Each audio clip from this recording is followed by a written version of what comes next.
Man is the sum of his learned experiences. I disagree. Your mind is the sum of your learned experiences. You are the consciousness that are noticing that your mind is doing this freaky stuff. To introduce Michael Singer as keynote speaker of our second annual UF Mindfulness Day. Michael is well known and highly respected teacher of spirituality and mindfulness. His New York Times best-selling books, The Untethered Soul and The Surrender Experiment, are truly life-changing and have inspired people all over the world to better their lives. When Oprah Winfrey read The Untethered Soul, she said it instantly became her favorite book, and she was giving it to everyone she knows. I don't know if you saw the interview, but it's pretty striking. Oprah did an hour-long interview with Michael, introducing people from all walks of life to his direct, down-to-earth approach to mindfulness and spirituality. Now, here in Gainesville, we know Michael Singer as Mickey. He's an UF graduate and has lived here teaching and practicing yoga and mindfulness for over 45 years at the Temple of the Universe. And Mickey strongly believes that spirituality is for everyone. His teachings have changed the lives of millions of people worldwide. Mickey has a rare gift for communicating mindfulness in a practical way that everyone can grasp. And we are very pleased and honored that he is with us here today to share his insights. Welcome, Mickey Singer.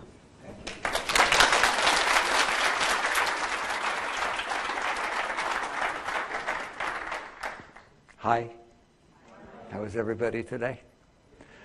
I'm very honored to have been invited to meet with you all today and to give one of the keynote speeches for the second annual Mindfulness Day of the University of Florida. I love that the University of Florida does things like this. They have some amazing centers like the Center for Integrative Medicine and the Center for Spirituality and Peace and Arts and Medicine and Mindfulness. You have it progressive for a Southern university. It's very amazing. It's very, very beautiful. So today, I would like to spend some time taking down some of the erroneous concepts about mindfulness, such as tying it to meditation, tying it to yoga, and I'm a yogi, and tying it to New Age type stuff, because it's not. Diet doesn't get tied to meditation and New Age type stuff. Exercise doesn't get tied to diet and New Age type stuff. Athletes exercise, athletes watch their diet. People who have careers, you should see, I was in the business community, you know that, CEOs, they're real into health freak and running and doing stuff to, why? Because you find out that you perform better at every single thing you're doing. Your relationships are better, food tastes better, your sports are better, your studying is better, everything is better, your career is better if you get yourself together. You know that. Now, we're not all together, so I'm not judging anybody, but it certainly helps to have a decent diet and to give at least reasonable amount of exercise to yourself, and you all know that. Doesn't mean we always do it, but you know that. Somehow, in the midst of all this, for a very long time, the concept that how we use our mind and what we do with our mind is a private affair. Get away from me. You can talk about my diet, but you don't go talk about what I do with my mind. That's me. Well, it's not true. You are not your mind. You are the user of your mind. Your mind, you say it's your mind, all right? So you will come to a point in your growth, and I'm not talking to you as New Agey spiritual stuff, as a person, as a human being who is trying to live the fullest life that you, got an echo going on, trying to live the fullest life that you can and to do the best you can at whatever you chose to do. I have no interest in talking to you about what you choose to do, what career path you're on, what relationships you're in, anything like that. But I would love to be able to think, I would love to feel that what we talk about today and what you end up doing with it can help you be the best at whatever you chose to be. Because that's what we're talking about. It's your choice what you choose to be, all right? And you have a lifetime to do it. But there are things that can help you be that. And one of those, like I said, the most simple level is you take decent care of your body. If you don't take decent care of your body, it doesn't do well, does it? And when it's not doing well, you can't do well. You can't go to work, you can't concentrate, and so on. I want to talk about what mindfulness really is. Right? It gets pigeonholed into different things. It really is about saying, can we have a discussion about what you're doing with your mind? There, that's mindfulness. Be mindful of what you're doing with your mind. So what does that mean? You raise your hand, you say to me, well, I use my mind to study. I say, wonderful, great. I hope you do well at it. I use my mind to do research. I'm into research. Wonderful. That's a great thing to do with your mind. I use your mind. I love to read and learn about history, and whatever it is that you are doing with your mind, that is fine. I don't want to touch that. I want to talk about what your mind is doing when you're not using it. Because wait till you see. It's like the great secret, the white elephant in the room that nobody wants to talk about. All right? I am telling you there are two ways that your mind can operate. One is willfully, consciously. You have the ability, I won't make you do it, but you have the ability right now, if I tell you to visualize a boat. Okay, do it. Visualize a boat. Bigger, bigger, bigger. Cruise ship, Queen Mary. It does it, doesn't it? All right? Write down, I won't make it too complicated, write a 14 on a blackboard and a 2 and multiply them together. It does it. You have the right to willfully use this thing that you have in there called the mind. I'm not a neuroscientist. He's a neuroscientist. He wants to know why that works and what's the mechanism, right? If I ride a bicycle, I just want to know that it rides. I don't care about all the gears and the chains and how it gets worked. Especially a car. Let's take a car, a little more complicated. I don't need to understand the whole thing. Just give me a car that works, all right? You have a mind.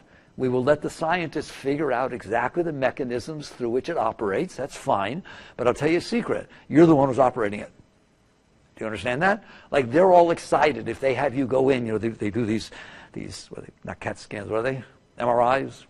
MRIs. The MRIs where they have you think about something. Oh, Harvard, everybody's researching this. Princeton do a lot with this. Have you think about something, and they can do a brain scan, right? MRI, and see a color change in certain areas and probe in. Isn't that wonderful, right? How come they're not trying to find out who you are that gets it to do that? They're all proud and they get Nobel Prizes because they traced it down as to what neurons are doing what and what's the relationship. I want to know who you are that made it happen, much more than I'm interested in the fact that they can measure the darn thing. Do you understand that? You're in there. You have a mind, don't you? Nobody has to prove that to you, all right? And you have the ability, within reason, to make it do what you want. Yes, Einstein's was more powerful. Well, Arnold Schwarzenegger, I shouldn't use him anymore, but anyway, Schwarzenegger has more powerful arms than I do. So Einstein had a more powerful mind. The truth is you have a mind, you have a human mind, way beyond the possum or the armadillo. They can't do what I just told them to do. You understand that? You have a brilliant mind. I like saying that to everybody. Do you understand that? You have to stop thinking Einstein had a brilliant mind. You have a brilliant mind. You have a brilliant mind. You are of a species of which you have the human mind, right, that was dropped down onto a planet where there was nothing but nature. Nothing. Just nature. And your mind figured out how to dig up metals, take sand, and turn it into silicon, and build a rocket ship, get in it, and fly to the moon. Wow. You think dolphins are great? Let's see them do that. I'm serious. Your mind is so incomprehensible brilliant, isn't it? So don't own it as, oh yeah, but I did, I left back at algebra once. So what? There's another animal on the planet that can do algebra. You should be proud of yourself, all right? You have a brilliant mind. The question is, how are you using it? When you willfully use your mind, and I don't need to prove this to you, you know you are in there willfully using your mind. You can make it do what you want it to do. That's wonderful. That's beautiful. You can learn to be better at that. Part of school teaches you to use your mind, doesn't it? Teaches you to work with it and become stronger with it and so on. I am interested in what is happening to this thing called mind, this brilliant object, this mechanism, when you are not using it. Because I spent 45 years watching very diligently in the laboratory. You're going to used to call it the Laboratory of Soul Research. That's in here, watching what is going on in that mind. And it's kind of like a horror movie. I'm afraid to tell you what I found. Right? When you are not using your mind, believe it or not, it still goes. It's the great secret. When you're not using your arm, it sits there. When you want to use it, you do something with it. If you woke up in the morning and your arm was doing this, right, you wouldn't say, well, I guess I'm supposed to be a painter or a politician, right? You would go to a doctor. You say there's something wrong. I'm not telling my arm to move, and it's moving, right or wrong. Why don't you do that with your mind? How is it that when you're not using your mind and it's still in there creating thoughts that you have no control over? You don't even know why it's doing it. Why do you tolerate that? What mindfulness is, the body of study of knowledge of mindfulness is that.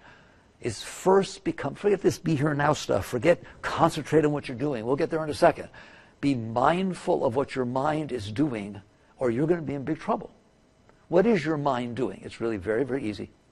I guarantee you it'll take you 10 seconds. You won't like what you see. What you're going to see is that when you are not using your mind, when am I not using your mind? When you're driving down the road, going somewhere, when you're sitting on the potty, whatever you want to call it, right? All the moments you take in your life where you are not consciously doing something, I guarantee you there's something going on in your mind. What's it doing? Oh my God, I can't believe I said that. I'm so embarrassed. That was ridiculous. If I hadn't said that, I was doing... Does anybody's mind do that? Answer me. Okay? What is the benefit of that? The answer is zero. Do you understand that? How about this? You're driving down the road, you're going on a vacation or driving to Miami, and there's a sign, a billboard on the road, and it reminds you of a relationship that you had with your father or your mother 25 years ago. And your mind starts reiterating the discussion as if it was going on now, or your ex-husband or whatever it is, and it's still going on in there, isn't it? What in the world is that? Of what benefit is that? Very few of you in business, in relationships, in life would allow a cost-benefit analysis to take place of which the cost is 100% and the benefit is zero, and you would still do it. Correct? That's what I'm telling you that is. The cost is 100% and the benefit is absolutely zero. All it does is cause you trouble. It makes you neurotic. It makes you nervous. It makes you scared. Do you understand that? So why are you tolerating that? That's what mindfulness is about. And it is about to tell you that does not have to go on in there. That is not a natural function of your mind. Wow, that's nice to tell you. Do you understand that? That's not a natural function of your mind. Your mind doesn't have a natural function, no more than your body. Your body has low-level functions that it carries out, but it's not like your body's supposed to be walking somewheres. You decide where it goes. It's not like your body's supposed to be running or jumping or eating. You do this, right? Your body is your servant. You are the master, and you were given this body so that you can carry out your life and your career or what you want to do. Isn't it true? It's your body, and when it doesn't do well, you take it in for a tune-up, all right? Your mind is exactly the same.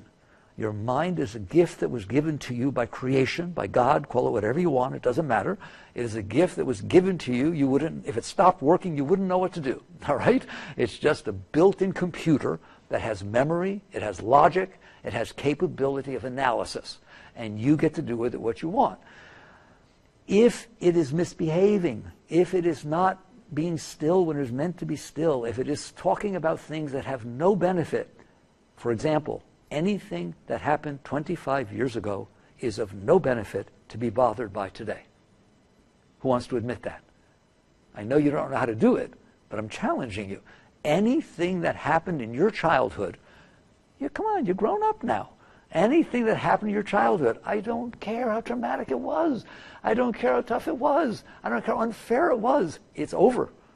Do you understand that? It's over. If it is still going on in your mind bothering you, that's a problem, isn't it? The event is not a problem. The event was a problem when it happened.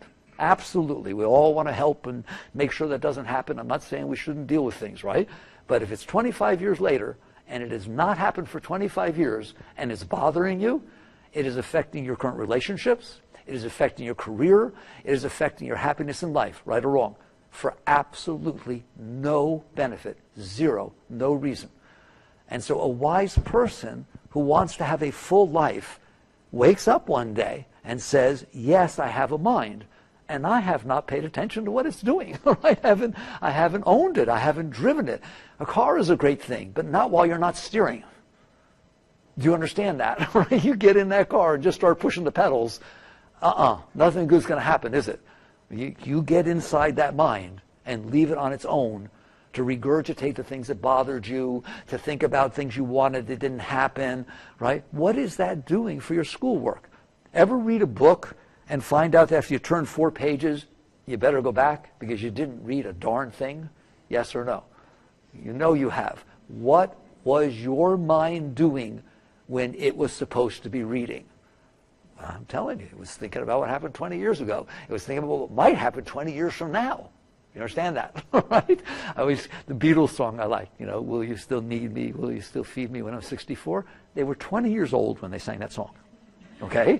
So what are you doing worrying about what's going to happen to you when you're 64 years old when you're 20, right? It is of no benefit. You work with it along the way.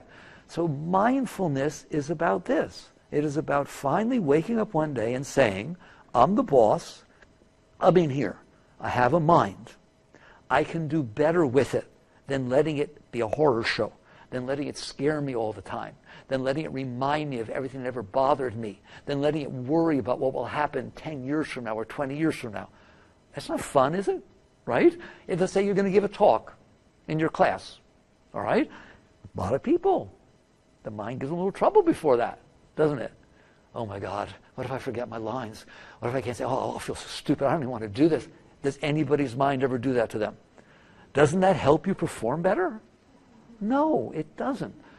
So I could just sit here for the whole hour and a half and remind you of how ridiculous it is what goes on inside your head, right? It is worse than an arm that won't stop doing this.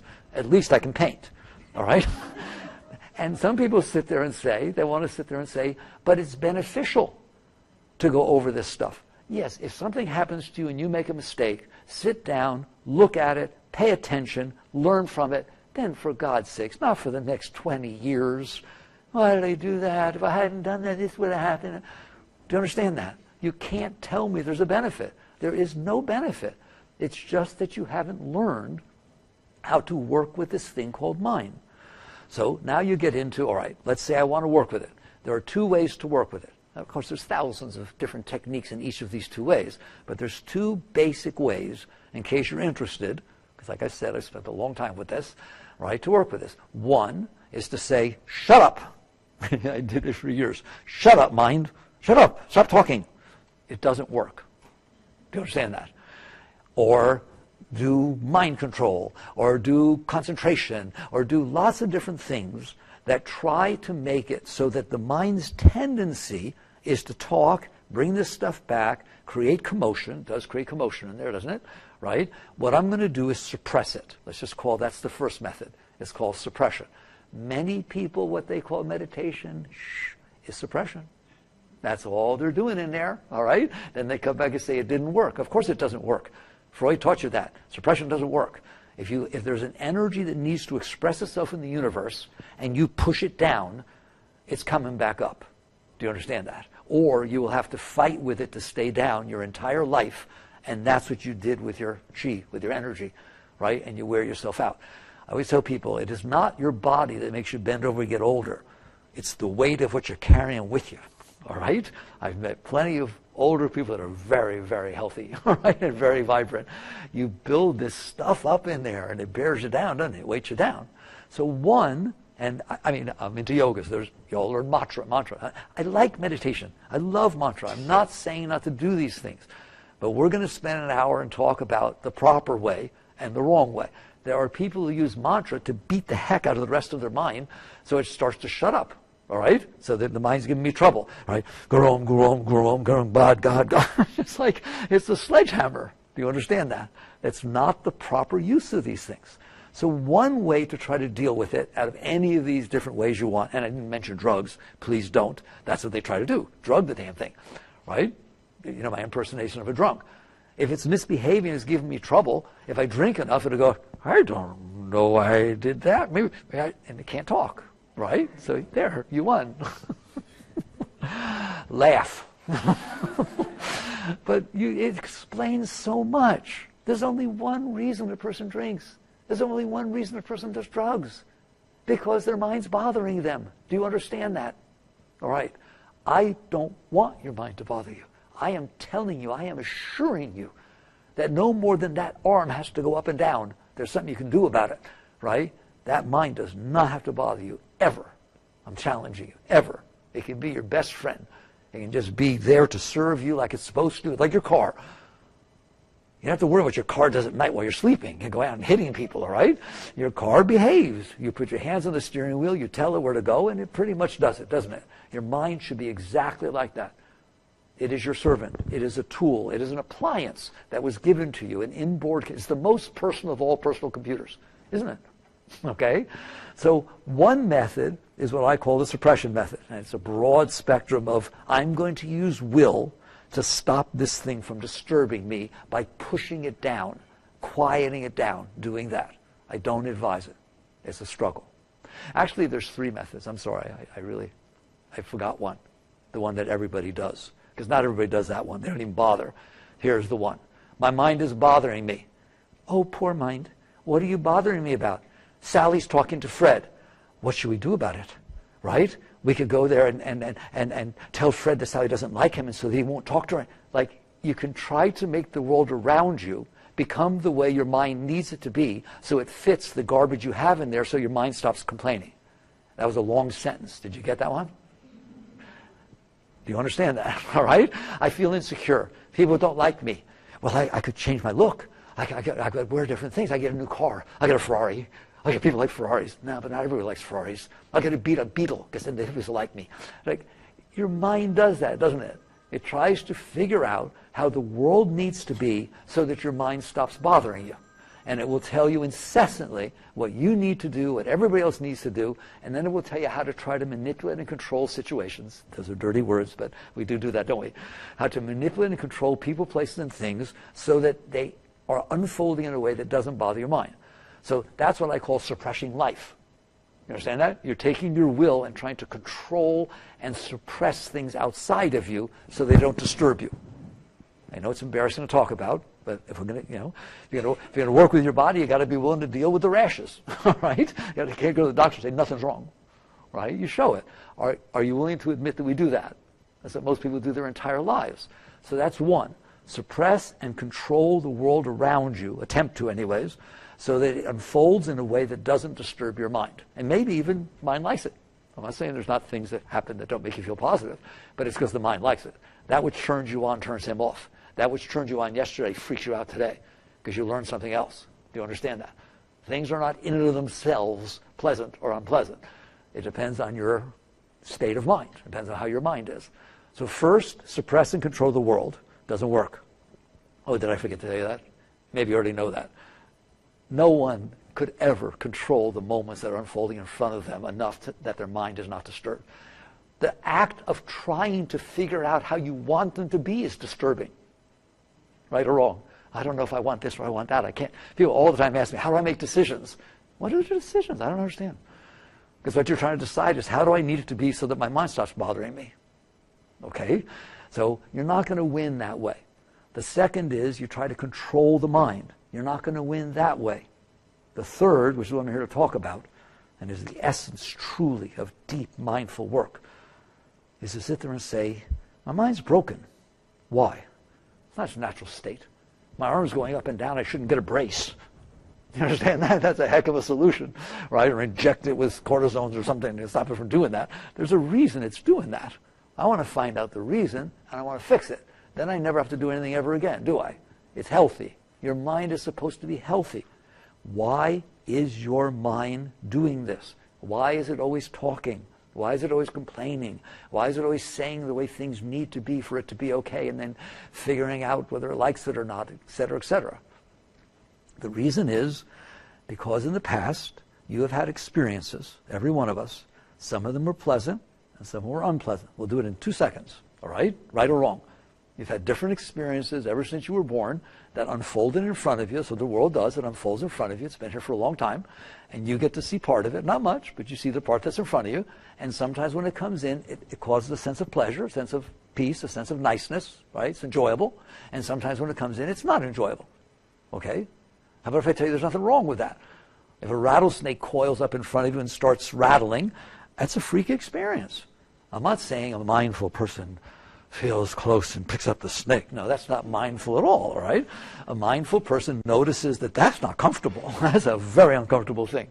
Versus if a butterfly comes and lands on your arm, woo, it's kind of cute, isn't it? It's kind of sweet. That has a nice vibration.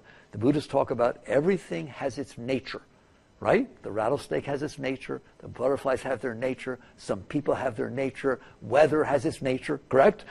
Everything has a vibration, a nature. When it comes in, it causes you to feel its nature. That's life. That's what's supposed to happen, right? The problem is we're not able to handle that. We're supposed to be the highest species on the planet, but we can't handle reality. So reality is unfolded in front of us. It causes this vibration inside, and what we do is if it's not a nice vibration, we resist it. We sit there and say, I don't want to feel this. I don't want to have had that experience. Right or wrong? I do not want to have had that experience. I would like you to analyze that sentence next time you use it. You just had the experience. How do you not have the experience you just had? And that's where it starts getting sick. When you sit there and say, I do not want to have had this experience, it was not pleasant to me, then you use this very will that was meant to use your mind constructively and productively to suppress that experience that happened inside of you. And you know you do that. We have hands inside, don't we? We can push things away. So we push away emotions, we push away vibrations, we push away thoughts, okay? Because we're not comfortable with them. Where do you think they go when you push them away? Oh, they just go into Nana land. They dissipate and fly off to God. No, they don't, right? They stay inside your mind. Do you understand that? You stick them inside your mind, and they stay there, and they keep trying to come back up, don't they? That's where your dreams come from. That's, in a nutshell, I did it in 15 seconds, a little longer, all right? That's why your mind's talking all the time. And I swear to you, you study it, you'll see it. It is because you stored this stuff inside of you. That's over, it's finished.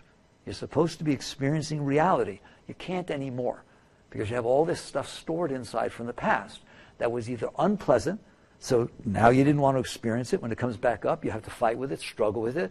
You were married once to somebody, and it was a bad relationship. You ended up getting divorced. Fine, that's what happened. His name was Ben, right? A friend comes up to you 5 years later and says, oh, I met just the perfect guy for you. Wow, what do you mean? What's his name? Ben. No. No, I had my fill of Bens. I hope you're laughing. You just missed your soulmate. Do you understand that? That person has nothing to do with the other Ben that you have inside, do they? And you're doing it all the time, and don't kid yourself. That is where your preferences come from. That is where you are not born with like and dislike, right? They are learned experiences. What did Skinner say? Man is the sum of his learned experiences. I disagree. Your mind is the sum of your learned experiences. You are the consciousness that are noticing that your mind is doing this freaky stuff. But you are absolutely, the mind that we're talking about, that automated mind that goes on by itself, is the sum of its learned experiences. Anybody have a question about that? That's why yours are different than his. And when you learn one more experience, you didn't like somebody, now you learn something about them. Somebody tells you something about them. Go, oh, all of a sudden you like them. Yes or no? Wow, are we weird? That's pretty weird. So this learned experience thing is programming your mind. And so now your mind has this stuff stored in it because you kept it inside. So the highest thing I'd like to get all across to you is if you're having a problem with your mind, and you are, you did it. Mommy didn't do it, Daddy didn't do it. The events didn't do it. The fact that you couldn't handle the event is what did it. Do you understand that? And those build up inside. They have an energy of their own. They're trying to release. Like I said, now we're into psychology, aren't we? That's all the psychology. That's Freud. That's Jung. Right? Freud sat there and said, on dreams. Go read Freud on dreams. He's going to say what I just said. He just won't call it mindfulness. It was a long time ago. He's going to sit there and say, you've stored stuff inside your mind, and at night when you go to sleep, you're not there to push it back down. And so it's going to come back up. You're going to have wish fulfillment dreams. You're going to have various types of releases. Let's call it releases of your suppressed energy.